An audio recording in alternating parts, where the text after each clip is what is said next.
ውድ ቻናላችን ቤተሰቦች እንኳን ወደ ቻናላችን በደህና መጣችሁ። ትናንትና በተደረጉ ጨዋታዎች በመጨረሻ ደቂቃ ላይ በተቆጠሩ ግቦች ማንቸስተር ነጥብ ተጋርቶ መውጣት ሲችል እንደዚሁም አርሰናል ደግሞ ነጥብ መጣል ችሏል። እናም በዛሬው ፕሮግራማችን ትናንትና የተደረጉ የሊግ ጨዋታዎችን የምንመለከት ይሆናል። በተለይ ደግሞ ማንቸስተር ዩናይትድ ከቶተናም፣ አርሰናል ከሰንደርላንድ እንደዚሁም ደግሞ ቼልሲ ከወልቭስ ጋር ያደረጉትን ጨዋታ በትኩረት የምንመለከት ይሆናል።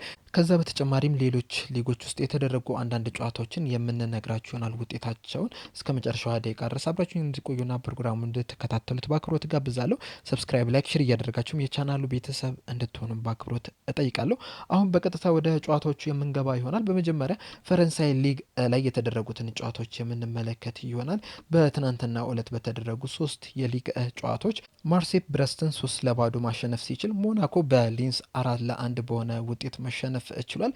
በጀርመን ቡንደስሊጋ ሌቨርኩሰን ሄድሄኒምን 6-0 ማሸነፍ ሲችል ዶርትመንድ ከሃምበርግ ጋር አንዳቻ በሆነ ውጤት ማጠናቀቅ ችሏል። ሆፈንሄይምም አርቢ ሌፕዚግን 3-1 በሆነ ውጤት ማሸነፍ ሲችል ዩኒየን በርሊን ከባየር ሙኒክ ጋር ያደረጉትን ጨዋታ 2-2 በሆነ ውጤት ማጠናቀቅ ችሏል። የዩኒየን በርሊንን ግቦች ዶሄክ በ27ኛውና በ83ኛው ደቂቃ ላይ ሲያስቆጥር ለባየር ሙኒክ ደግሞ ዲያዝ 38ኛው ደቂቃ ላይ እንደዚሁም ደግሞ ሃሪኬን 93ኛው ደቂቃ ላይ ባስቆጠሯቸው ግቦች አቻ በሆነ ውጤት ሊያጠናቅቁ ይችላል። በዚህ ጨዋታ ላይ ዩኒየን በርሊኖች ባየር ሙኒክን በጣም ፈትኖት ነበረ። በእርግጥ በዚህ ጨዋታ ላይ ባየር ሙኒኮች የተሻለ ኳሱን መያዝ ችለው ነበረ። ነገር ግን ደግሞ ዩኒየን በርሊኖችን በተወሰኑ አጋጣሚዎች ኳሱን ሲይዙ ተመልክተናል። እንደዚሁም ደግሞ በካውንተር አታክም እየሄዱ ባየር ሙኒኮችን ሲያጠቁ መመልከት ችለናል።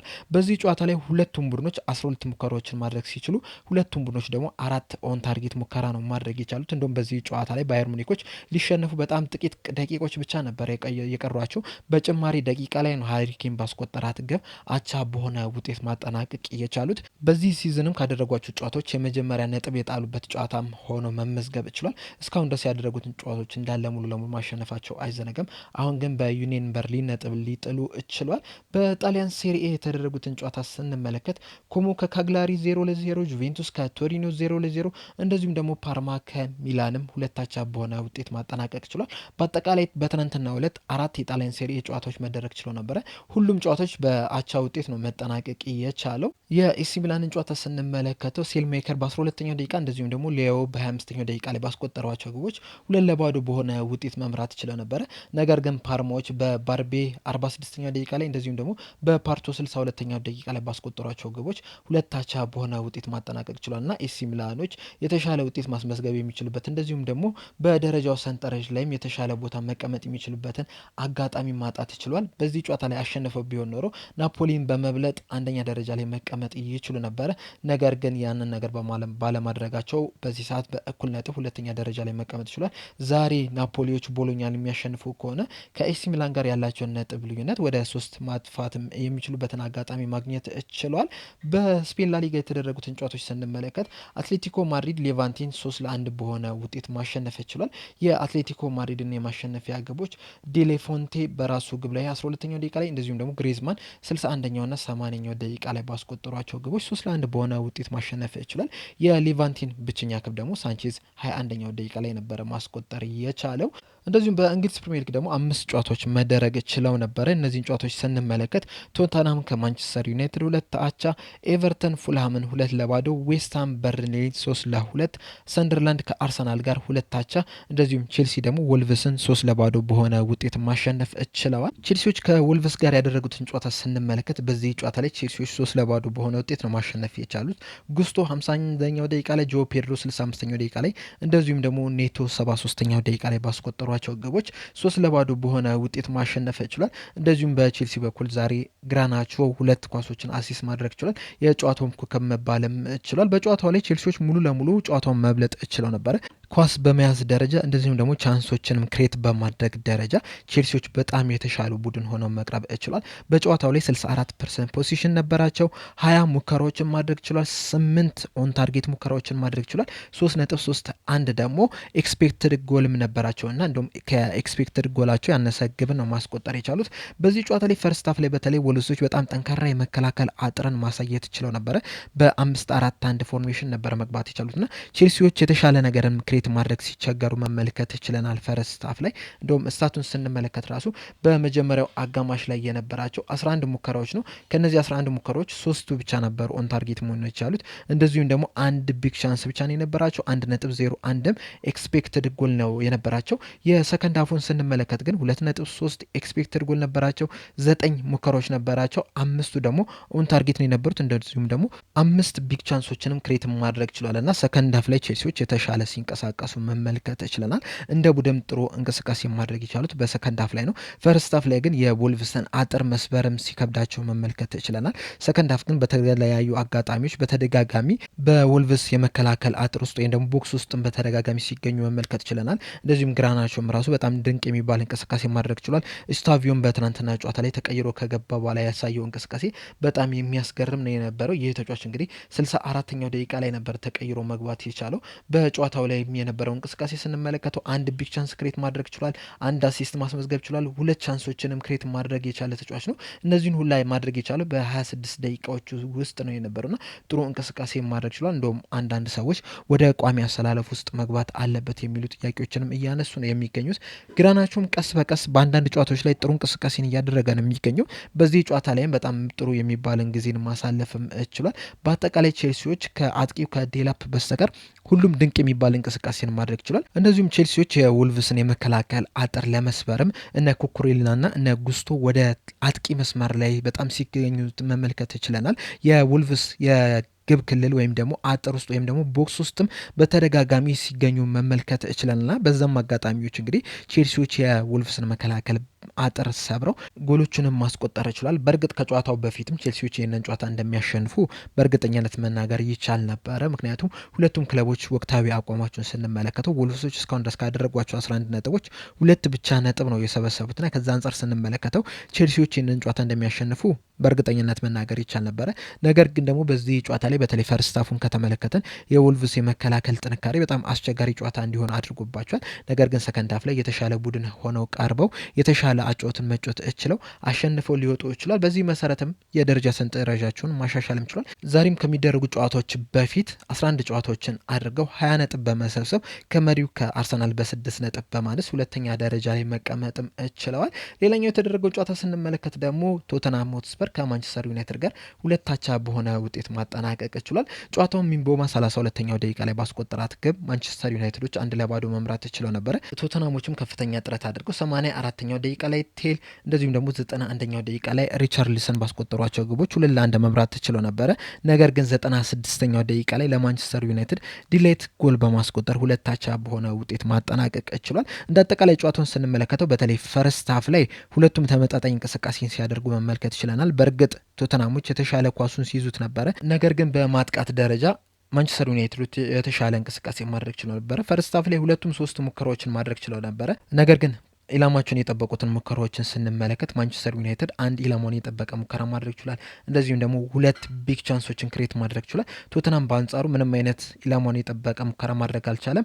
እንደዚሁም ደግሞ አንድ ቢግ ቻንስ ብቻ ነው ክሬት ማድረግ የቻለው። እንደዚሁም ማንቸስተር ዩናይትዶች 0.28 ኤክስፔክትድ ጎል ነበራቸው። ቶተንሃሞች ደግሞ 0.14 ኤክስፔክትድ ጎል ብቻ ነው የነበራቸውና በማጥቃት ደረጃ ማንቸስተር ዩናይትዶች በጣም የተሻሉ ቡድን ሆኖ መታየት ችሏል ፈርስት ሃፍ ላይ። በእርግጥ በዚህ ጨዋታ ላይ ያን ያህል የሚያዝናና ጨዋታን ተመልክተናል ብዬ አላስብ። ምናልባት የሚያዝናና ጨዋታ ከተመለከትን ወደ መጨረሻዎቹ አካባቢ የተፈጠሩት ነገር ናቸው እንጂ እንደ ጨዋታ ከተመለከትን ያን ያህል የሚያዝናና ጨዋታ ነበረ ብዬ አላስብም።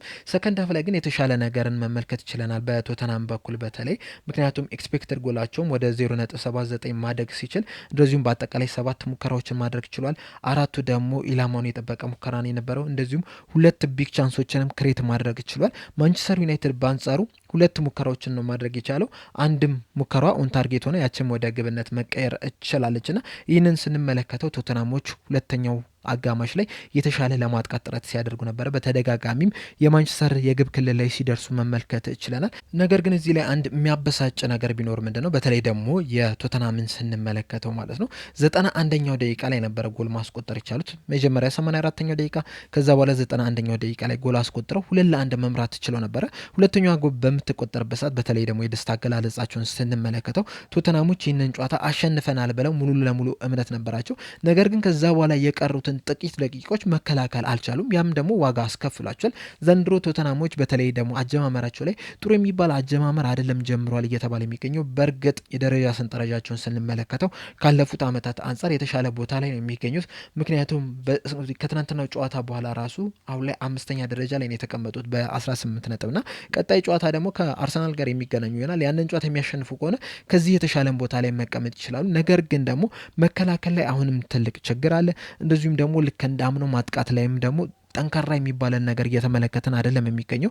በእርግጥ መከላከል ከአምናው የተሻለ ነገርን እያስመለከቱ ነው የሚገኙት። በተለይ ደግሞ ሮሜሮና ሚኪ ቫንደቪን የተሻለ እንቅስቃሴን እያደረጉ ነው የሚገኙት። ነገር ግን አንዳንድ ጥቃቅን ስህተቶችን ግን መከላከል ሲከብዳቸው መመልከት ይችላል። በተለይ ሁለተኛውን ግብ ከተመለከትን ዲላይትን ማንም የያዘው የለ። መጀመሪያ አንድ ተጫዋች ይዞት ነበረ። ነገር ግን በረኛው በመሀል ሲገባባቸው የዲላይትን መያዝን ረሳው። ከዛ በኋላ በነፃነት ነበረ ኳሷን ማግኘት የቻለው። ከዲላይት በፊት ያሉትን ተጫዋቾች ስንመለከት ወደ 3-4 የሚደርሱ የቶተናም ተጫዋቾች ብቻቸውን ቆመው ተመልክተናልና በስነስርዓት ባለመከላከላቸው ዲላይትን ማርክ ባለማድረጋቸው ምክንያት አሸንፎ ሳይወጡ መመልከት ችለናል። በእርግጥ ከዛ በፊት አጥቂያቸው ሴስኮ የማንቸስተር ዩናይትድ ጥሩ አጋጣሚ ማግኘት ችሎ ነበረ። ነገር ግን ያችን አጋጣሚ ሳይጠቀምባት ቀርቷል። እንደዚሁም ተጎድቶ መውጣትም ችሏልና ምናልባት ያችን ግብ አስቆጥሮ ቢሆን ኖሮ ቀድሞ ማንቸስተር ዩናይትዶች አሸንፎ ሊወጡ የሚችሉበት እድል ነበራቸውና በሁለቱም በኩል ስህተቶችን ነው የተመለከት ነው። እናም ያ ስህተትም ደግሞ ዋጋም አስከፍሏቸው። በማንቸስተር ዩናይትድ በኩል ግን አንድ ሳላነሳው የማላልፈው ነገር ቢኖር ምንድነው ከጨዋታው በፊትም ስናገረው የነበረ ነገር ነው። ከትልልቅ ቡድኖች ጋር ሲጫወት የሚጫወተው አጫወት ተመሳሳይ የሆነ እየመጣ ነው የሚገኘው። ኳሶችን አይዝም። ኳስን ለተጋጣሚ ቡድን ይለቅና ከዛ በኋላ በጠንካራ መከላከል ከዛ በመልሶ ማጥቃት ለማሸነፍ ነው እየወጣ የሚገኙና በትናንትና ጨዋታ ላይም የተመለከትነው ይህን ነገር ነው። ከጨዋታው በፊትም ስንል የነበረው ነገር ነውና ኳሱን አይዝም። በጣም በፈጣን የመልሶ ማጥቃት ለማጫወት ነው ጥረት ሲያደርግ የተመለከትነው። በተለይ ደግሞ ሰከንድ ሀፍ ላይ ይህንን ነገር በተደጋጋሚ ስንመለከተው ነው የነበረውና በ5 ተከላካይ ይከላከላል። ከዛ በኋላ ኳሱን ሲይዝ በቀጥታ ለነ አማድ ለነ ሴስኮ ለነ ኩኛ ኳሱን ይሰጥና ለማጥቃት ጥረት ሲያደርጉ ነበረ። ይህ ነገር ደግሞ እስከ መቼ ያዘልቋል የሚለው ነገር አጠራጣሪ ነው የሚሆነው። ወደፊትም አሰልጣኙ በጣም ብዙ መመለስ ያለበት ነገሮች አሉ። ምክንያቱም ማንቸስተር ዩናይትድ ትልቅ ክለብ ነው። ከዚህ የተሻለ ነገር ማድረግ መቻል አለበት። ለትልቅ ነገር ስትፎካከር ደግሞ ሁል ጊዜ ከትልልቅ ቡድኖች ጋር ስትጫወት እንደዚህ አይነት አጫወትን ይዘህ መግባት የለብህም። አንዳንድ ጊዜ ለማጥቃትን መግባት መቻል አለብና ያንን ነገር የማያደርግ ከሆነ ከዚህ በኋላም ዋጋ ሊያስከፍለው ይችላል ብዬ አስባለሁ። ሌላኛው በዋነኝነት የምንመለከተው ደግሞ ሰንደርላንድ ከአርሰናል ጋር ያደረጉትን ጨዋታ ነው። በጣም አዝናኝ የሚባል ጨዋታ ነው የነበረው።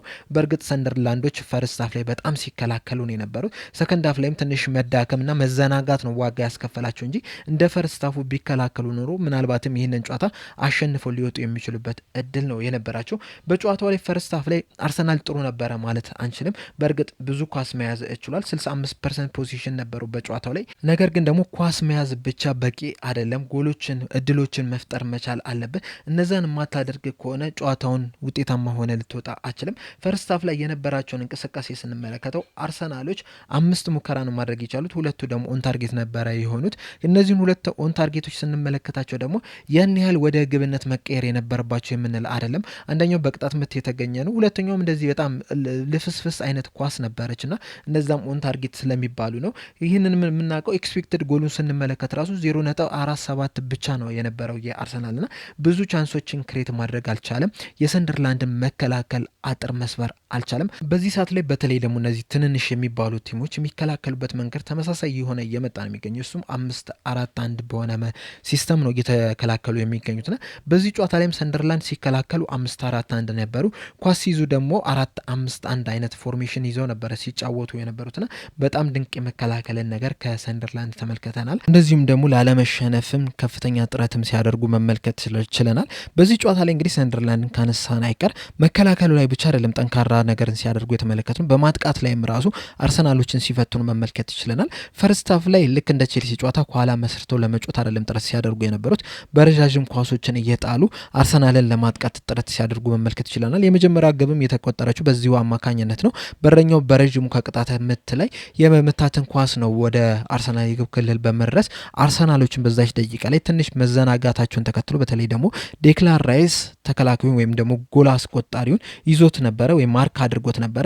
ነገር ግን በተዘናጋበት አጋጣሚ ባላርድ ጎል ሊያስቆጠር ችሏል 36ኛው ደቂቃ ላይ ና ሰንደርላንዶች በተለይ ፈርስት ሃፍ ላይ በተደጋጋሚ ረዣዥም ኳሶችን አርሰናልን ለማጥቃት ጥረት ሲያደርጉበት ነው የነበረው። ሰከንድ ሃፍ ላይ ግን ትንሽ መዘናጋትን ከሰንደርላንድ በኩል ተመልክተናል። በተለይ ደግሞ አርሰናል በሳካ አማካኝነት 54ኛው ደቂቃ ላይ ያስቆጠራትን ግብ ስንመለከት ተጫዋቹ በመዘናጋቱ ምክንያት ከልክ በላይ ኳሷን በመያዙ ምክንያት ዴክላን ራይስ ፕረስ አድርጎት ኳሷን ቀምቶት ከዛ በኋላ ነው ለሞሪኖ ሰጥቶ ሞሪኖ ደግሞ ለሳካ አቀብሎ ሳካም ወደ ግብነት መቀየር ቻሉና በሃይ ፕረስ ነው አርሰናሎቻችን ግብ ማስቆጠር የቻሉት። ከዚህ በተጨማሪም ሰከንድ ሃፍ ላይ አርሰናሎች የተሻለ መንቀሳቀስ ችሎ ነበረ። የሰንደርላንድን የመከላከል አጥርም ለመስበርም ጥረትም ሲያደርጉ መመልከት እችለናል። በዚህ ጨዋታ ላይ አርሰናሎች በተለይ ደግሞ ሰንደርላንድ 5-4-1 በሚጫወትበት ሰዓት ለማድረግ የሞከሉት እነ ካላፊዮሪና እነ ቲምበር ወደ የሰንደርላንድ የግብ ክልል ወይም ደግሞ የሰንደርላንድ ቦክስ ውስጥ በተደጋጋሚ ሲገቡ መመልከት ችለናል። እንደዛም ቢሆንም ግን የሰንደርላንድ አጥርን መስበር አቅቷቸው ነበር። እንዲሁም ሰከንድ ሃፍ ላይ ከረዣዥም ቦታዎች ኳስም ሲመቱት ተመልክተናል። ትሮሳርድ ግብም ከተመለከተን ራሱ ከቦክስ ውጭ የተሞከረች ነች። ከሱ በፊትም ዙቢሜንዲም በጣም ጠንካራ ሙከራዎችን ሲያደርግ መመልከት ይችላል ና አጥሩን መስበር ካልቻልክ ከውጭ ሙከራዎችን ማድረግ የተሻለ አማራጭ መሆኑን ተረድተው እንግዲህ በሰከንድ ሃፍ ላይ ያንን ነገር ሲያደርጉ ነበር። እንደዚሁም ስሩ ቦሎችንም ሰከንድ ሃፍ ላይ በተደጋጋሚ ሲሞክሩን የነበሩትና ሰንደርላንዶች ሰከንድ ሃፍ ላይ ትንሽ መዘናጋትን መመልከት ይችላል። ቢያንስ ሁለተኛዋ ግብ እስከተቆጠር ድረስ አርሰናሎች በጣም የተሻሉ ቡድን ሆነው መመልከት ይችላል። ነገር ግን ሰንደርላንዶች 2-1 ተመራን ብለው ደግሞ ዝም አይደለም ያሉት። ልክ ሁለተኛዋ ጎል ከተቆጠረች በኋላ ሰንደርላንዶችም ወደ ጨዋታው ቀስ ያሉ መመለስ ችሏል። በተለይ ደግሞ ከ85ኛው ደቂቃ በኋላ ሰንደርላንዶች በጣም የተሻለ ቡድን ሆኖ መመልከት ችለናል። በተደጋጋሚ የአርሰናልን የግብ ክልልንም ሲያጠቁ የተመለከትንበት ሁኔታ አለ።